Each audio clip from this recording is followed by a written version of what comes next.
Assalamualaikum warahmatullahi wabarakatuh. Perkenalkan, nama saya Anissa Salmalia Putri dengan NPM 112111109. Saya dari kelas C11. Di sini saya akan membahas mengenai Ma'rifatul Quran atau mengenal Al-Quran.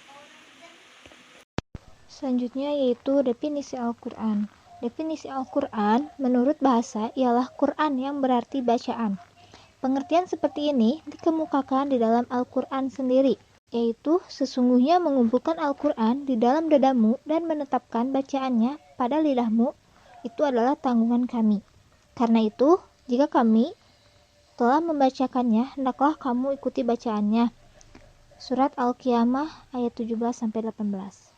Adapun menurut istilah, Al-Quran berarti kalam Allah yang merupakan mukjizat yang diturunkan kepada qalbu Nabi Muhammad SAW yang disampaikan secara mutawatir dan membacanya adalah ibadah.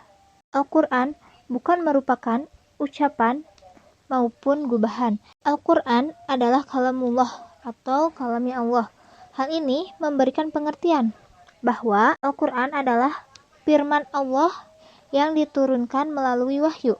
Keberadaannya sebagai wahyu memberikan jaminan kesempurnaan dan kebebasannya dari kekurangan, sebagaimana yang ada pada semua kitab selainnya.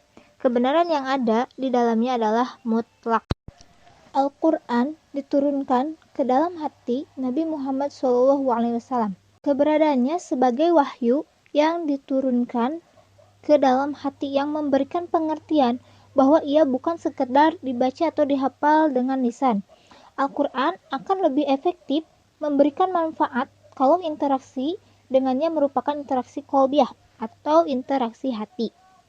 Interaksi inilah yang akan menggerakkan hingga tercipta perubahan.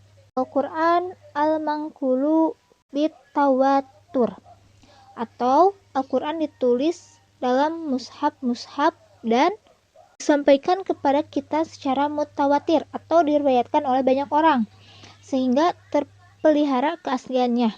Selanjutnya, Al-Quran yaitu al-muta'abbadu bitilawatih atau membacanya menjadi ibadah. Membaca Al-Quran itu bernilai ibadah. Banyak sekali hadis-hadis Nabi SAW yang mengungkapkan bahwa membaca Al-Quran adalah merupakan bentuk ibadah kepada Allah yang memiliki banyak keutamaan. Hadis dari Abdullah bin Mas'ud bahwa Rasulullah SAW bersabda, siapa yang membaca satu huruf dalam Al-Quran maka baginya satu kebaikan dengan bacaan tersebut. Satu kebaikan dilipat menjadi 10 kebaikan semisalnya. Dan aku tidak mengatakan alif lam mim satu huruf, akan tetapi alif satu huruf, lam satu huruf, dan mim satu huruf. Hadis riwayat Tirmizi. Selanjutnya yaitu Asmaul Quran atau nama-nama Al-Quran. Yang pertama yaitu Alkitab atau buku. Alkitab ini sebagai isyarat bahwa Al-Quran harus ditulis. Karena itu Nabi Muhammad SAW memerintahkan para sahabat menulis ayat-ayat Al-Quran. Adapun tercantum dalam firman Allah Ta'ala, Zalikal kitabul la raiba fihi hudal lil muttaqin. Al-Baqarah ayat 2. Selanjutnya yaitu Al-Huda atau petunjuk. Al-Quran disebut Al-Huda atau petunjuk karena Al-Quran mengarahkan manusia kepada jalan yang lurus, yang menyelamatkan mereka dari keyakinan yang sesat, dengan jalan membimbing akal dan perasaan manusia agar berkeyakinan yang benar dengan memperhatikan bukti-bukti kebenaran Allah.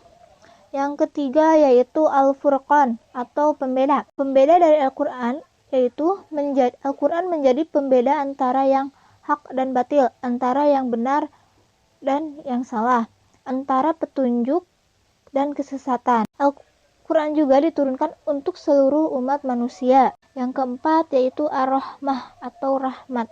Dengan Al-Quran sebagai rahmat, karunia bagi orang yang meyakini dan melaksanakan petunjuk-petunjuknya. Al-Quran merupakan karunia bagi orang-orang yang meyakini dan melaksanakan petunjuk-petunjuknya. Mereka akan merasakan nikmatnya hidup di bawah naungan Al-Quran, seperti hidup tolong menolong, sayang menyayangi, bekerja sama dalam menegakkan keadilan dan kebenaran. Selanjutnya yang kelima yaitu An-Nur atau bisa dibilang cahaya yang terang benderang. Sebagai cahaya yang mengeluarkan manusia dari berbagai kesesatan dan menyesatkan. Al-Quran ini merupakan cahaya yang memberi petunjuk kepada manusia untuk mengeluarkan mereka dari kegelapan, syirik, penyembahan kepada berhala, binatang, dan matahari, bahkan penyembahan arwah-arwah kepada cahaya iman. Selain itu, Al-Quran juga menjadi cahaya yang memberikan pedoman sehingga manusia dapat berpikir kembali dan menyadari bahwa jalan yang mereka tempuh selama ini adalah jalan salah yang membawa kepada kerusakan dan keruntuhan. Selanjutnya yang keenam, ar-ruh atau ruh, yang di dalamnya memiliki kehidupan dari kematian kekafiran. Nah, maksudnya ialah Al-Quran disebut ar-ruh menurut Muhammad Sulaiman Abdullah Al-Ashqar dalam Zubadut Tafsir karena Al-Quran memberi petunjuk kepada manusia.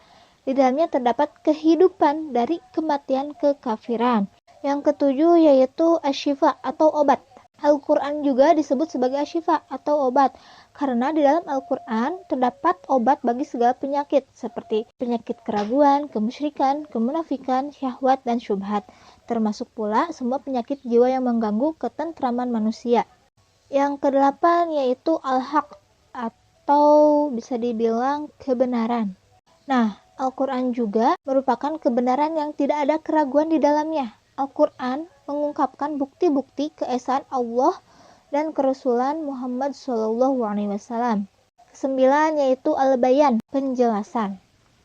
Al-Quran juga disebut Al-Bayan karena Al-Quran memberikan penjelasan tentang petunjuk untuk keluar dari kesesatan serta menerangkan berbagai hikmah dan hukum-hukum yang menjadi pedoman bagi manusia dalam hidup dan kehidupannya di dunia dan di akhirat. Kesepuluh yaitu Al-Mau'izah atau pelajaran.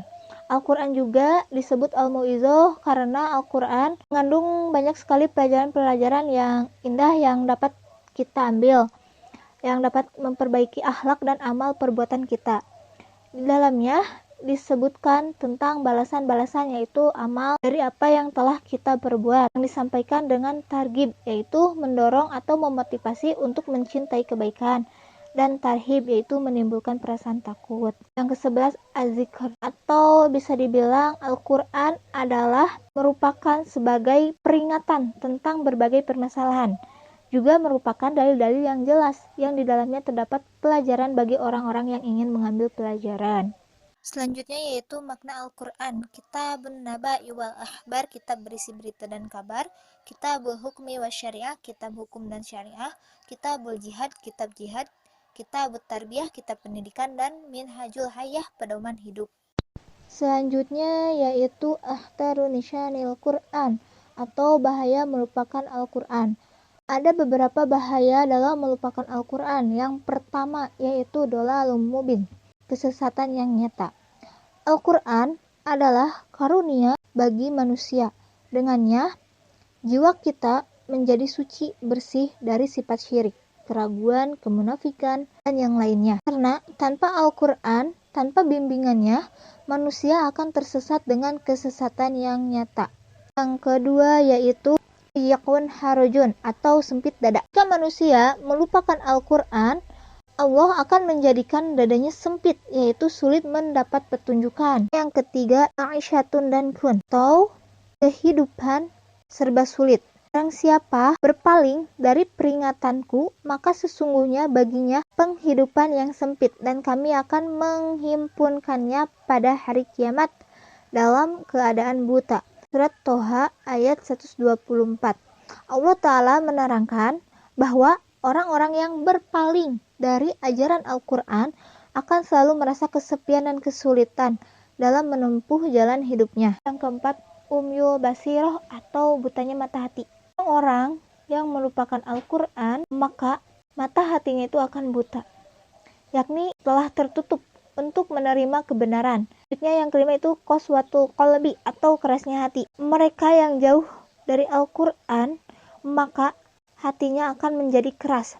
Yang keenam yaitu zulmun wa zulun atau kegelapan dan kehinaan. Al-Quran diturunkan kepada manusia agar mengeluarkan mereka dari kegelapan menuju cahaya. Oleh karena itu, jika mereka melupakan Al-Quran, berarti mereka telah membiarkan diri mereka sendiri berada dalam kegelapan. Yang ketujuh yaitu subbatus syaiton atau orang yang melupakan Al-Quran akan menjadi sahabatnya setan. Yang kedelapan, an-nisyan, lupa diri. Yang kesembilan yaitu al-fusuqu, yaitu munculnya kefasikan. Yang kesepuluh, an-nifaq, kemunafikan. Sekian yang dapat saya jelaskan dari pembahasan ini. Mohon maaf bila ada kesalahan atau kekurangan dalam penyampaian. Assalamualaikum warahmatullahi wabarakatuh.